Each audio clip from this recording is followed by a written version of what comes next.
Hello, friends. This is Dave Hurwitz, executive editor at ClassicsToday.com, here with random reviews from the Overflow room. Oh, yes, and we're continuing our march through Mendelssohn. These are the last two Mendelssohn videos. So all told, Mendelssohn will have taken 11 videos, which is pretty good. I mean, really is. That's a lot of Mendelssohn, and wonderful stuff it is. So, what do we have here? Let's see. Oh, a box. This clump of Mendelssohn. We've got a nice box of goodies. The 5 symphonies and the complete string symphonies. All with, well, the symphonies are with Kurt Masur, and the string symphonies are with Concerto Kuhn, which is very authentic. I mean, they're good performances. They're lively and exciting, and they could use a little bit more strings and some more vibrato, as usual, but it's not terrible. The symphonies with the Gewandhaus, well, those are the hometown team performances, because Mendelssohn, of course, was in Leipzig and conducted the Gewandhaus for many years in the 1820s and 30s, or the 1830s and 40s, I don't know, whatever it was, somewhere way back then. Masur's performances were always sensitive and decent. The orchestra is wonderful. Sonically, they are a bit faded. I think they would be a lot more lively sounding if the engineering had been more upfront and impactful. But you can't complain about the actual interpretations as such. They're very straightforward, a little dull, but you know, that was Kurt Masur. That was his nature.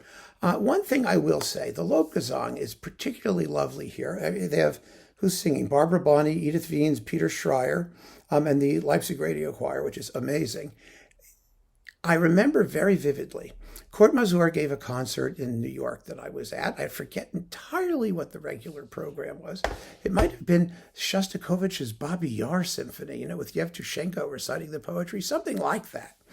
And as an encore, he played the slow movement of the Lobgesang, and no one knew what it was. Nobody.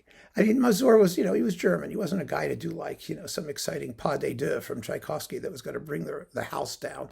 He chose something philosophical and profound and tranquil and something with ästhetische, erhabene, stuff like that. You know what I mean? But really, really beautiful performance. And it was shocking just how lovely it was and how nobody knew what it was. But that's what it was. It was the slow movement of the Lobgesang, which is only like 5 minutes long, as an encore. Amazing, isn't it? Really, it was terrific. Absolutely terrific. A lesson to all of us in how much beautiful music there is out there that we don't know, especially when we hear it out of context. Let's see, Mendelssohn Octet and the Bruch Octet, with the Kodály and Auer quartets on Naxos. This is a lovely disc, especially for the Bruch Octet, which is gorgeous, and nobody knows. It's an opus posthumous work from 1920, the year Bruch died. 1920. Nobody knew he was alive past 1863. So this is worth getting to know for that reason. It's a gorgeous work in 3 movements. Bruch's chamber music is very, very beautiful for the most part. And of course, the Mendelssohn Octet is the Mendelssohn Octet. Then we've got symphonies 1 and 5 with the National Symphony Orchestra of Ireland under Reinhard Seyfried. There we go. It's on Naxos. I have no idea why I have this. I really don't. And I haven't listened to it yet. So sue me. Somehow that just appeared in my life, and I haven't gotten to it. It happens. It happens to all of us. Murray Pariah doing the Mendelssohn piano concertos. Fabulous. I mean, great performances with the Academy of St. Martin and the Fields and Neville Mariner. You also get the Prelude and Fugue, Opus 35, number 1, which is like the greatest post-Bach piano work ever. It really is. And the Variations Sérieuses and the Rondo Capriccioso, Opus 14. Beautiful works. Wonderful performances on Sony. That's a classic. Oh, God, this is a wonderful disc. I think we talked about this in an earlier video. I had some extra ones because, well, you just need to, right? The Erste Walpurgisnacht and the Scottish Symphony with Dochnani and the Cleveland Orchestra, both of which he re-recorded on Decca with the Vienna Phil. And yes, we did talk about this. It was in the other pile of Mendelssohn from back there. But you can't ever have too many versions of those things. You just can't. They're wonderful performances, absolutely wonderful. String Symphonies 1 through 6. I've got the whole series. Are they here? No, they're not there. What can I tell you? But here, 1 through 6, with the Northern Chamber Orchestra, Nicholas Ward. I have the whole pile of them somewhere. And like I said, the Mendelssohn String Symphonies are one of the most remarkable selection of pieces that anybody ever composed. I mean, you hear him becoming Mendelssohn from the earliest to the latest, and they're just full of interesting ideas and textures and melodies and formal stratagems and all those things. They're all in here. It's an incredible portrait of a genius growing up. Then we've got Symphonies 3 and 4 with the National Symphony Orchestra of Ireland under Reinhard Seyfried, which I haven't heard yet, and I have no idea why I got them on Naxos. I'm going to get to it, I promise, I will. String Quintets, numbers 1 and 2.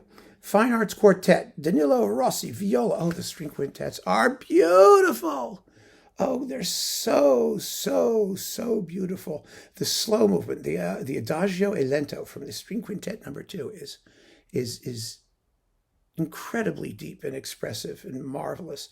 There's also an original third movement of the string quintet number 1, a minuet, which was replaced by an intermezzo. But it doesn't matter. It's all great stuff. You should hear his string quintets. They are fabulous pieces. Pizzas. No, they're not pizzas. They're pieces. They're viola quintets, by the way. They have an extra viola, not an extra cello, as in the Schubert.